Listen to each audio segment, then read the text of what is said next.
Listen, if you've ever heard the words, "Why can't you be more like your sister?" leave your mouth, or felt that silent, searing disappointment when your child comes second in a race their cousin won, or even just shared that innocent post about another kid's achievement hoping yours would feel a little spark of motivation, you need to hear this. Your intention was to light a fire, but you were holding a bucket of water, and you just poured it over the very flame you were trying to grow. That look in their eyes when you compare, that's not inspiration. That's the quiet dimming of a light. It's the internal whisper, "I am not enough. As I am deficient." And you, their son, their source of truth, just confirmed their deepest fear. I'm going to walk you through the brutal psychological mechanics of how this happens. Not to shame you, but to shock you into awareness. And I'll give you the exact neurological blueprint to not only stop the damage, but to become the architect of a confidence so unshakable, it can withstand the real world's endless comparisons. This isn't about being a perfect parent. It's about understanding that your words aren't just comments. They are the chisel shaping the sculpture of their self. And right now, we're replacing that chisel with a magnet, designed to draw out their unique strength, not carve it away in the image of someone else. So, let's start with the cold, hard truth you must face. Comparison isn't motivation. It's emotional violence.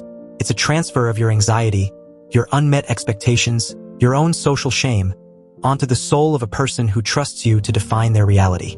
When you hold up the mirror of another child and say, "Look, be like that," you are simultaneously saying, "Do not be you."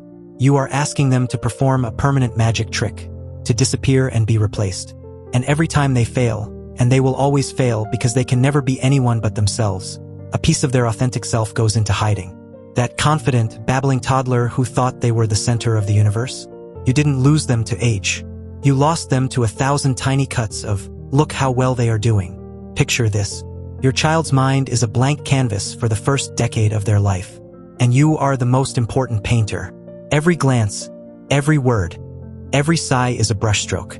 When you compare, you are not painting their portrait. You are painting the ghost of another child over top of them. You are creating a psychological phantom, the ideal child, that now haunts their every effort. In the classroom, they're not solving math. They're battling the ghost of the kid who solves it faster. On the sports field, they're not playing a game.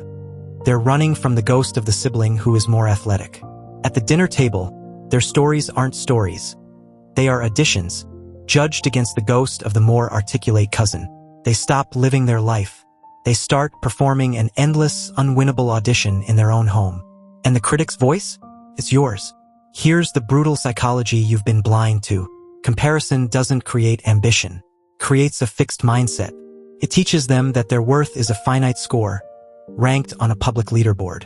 The sibling, the classmate, the neighbor's kid, they are not peers. They are competitors for the scarce resource of your approval. Their brain, wired for your survival, learns a devastating equation. Love and worth equals being better than someone else. This sets up a lifetime of psychological ruin. Either they become the achiever, forever anxious, running on a treadmill of comparison, terrified of the day they'll be dethroned. Or, more commonly, they become the defeated one. They internalize the label. I'm the messy one. I'm the slow one. I'm the difficult one. And here's the sinister part. The brain seeks to confirm its identity. So they become more messy, more slow, more difficult. They fulfill the prophecy your comparisons wrote. They are not rebelling. They are obeying the identity you assigned them. And we do this with such loving poison. Your sister got an A. I know you can do it too. What they hear, your sister sets the standard. Your current B is a personal failure to meet it. Look at Rahul. He's so respectful to his elders. What they hear, Rahul is the model. You are the defective product. We call it setting a good example. They experience it as a public demotion. We think we're pointing north saying, "Go that way." They feel like we've just labeled them south. And in that moment, their connection to their own inner compass, their intuition, their joy, their unique drive, is severed. They stop looking inward for direction. They start scanning the horizon for who to beat or who to become. This is how you raise a person who, at 30, has a perfect resume and no idea who they are or what they want. Which means if you want to build true confidence, you don't start with the benchmark. You start with the blank page. You must become a master of seeing what is, not what isn't. This is the first move, and it requires a surgical control over your own tongue and your own disappointed face.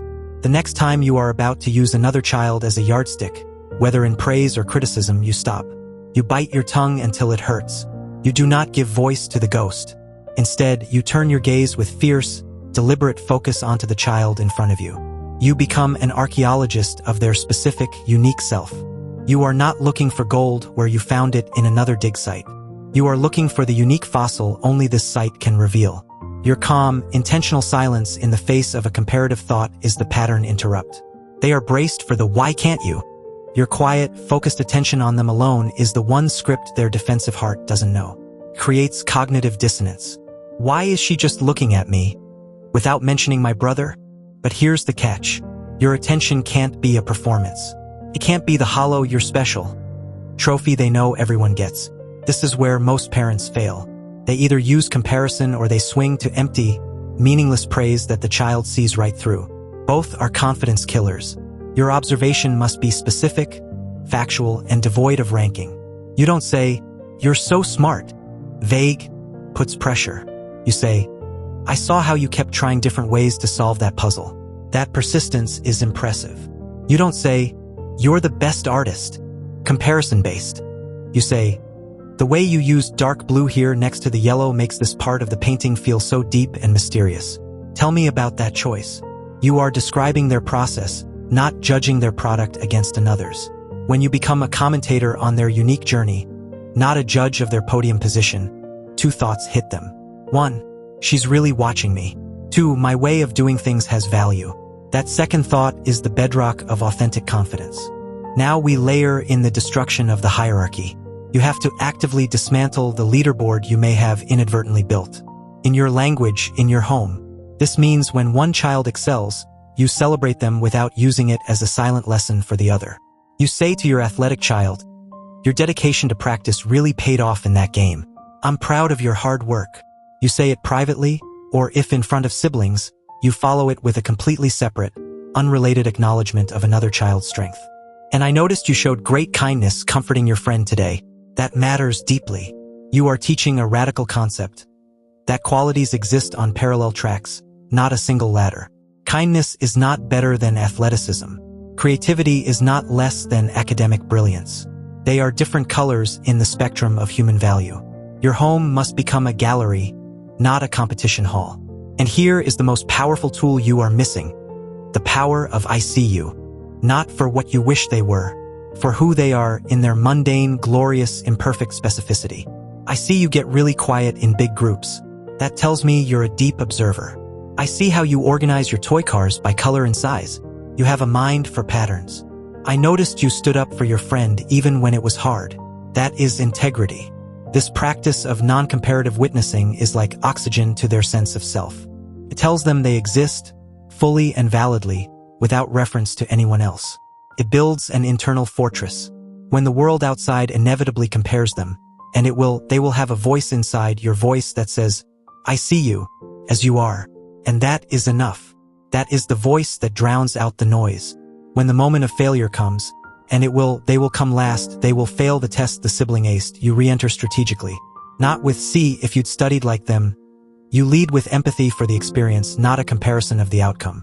That must feel really disappointing. It's hard to work towards something and not get the result you wanted. You sit in the disappointment with them. You separate their worth from the outcome. You become the sanctuary where failure is not proof of inferiority, but data for the next attempt. In doing this, you perform a miracle. You turn a moment of potential shame into a moment of safe vulnerability. You teach them that their value is unconditional, non-negotiable, and completely independent of the report card, the trophy, or the ranking. Because that's what true confidence is. It's not the loud chest thumping of being the best.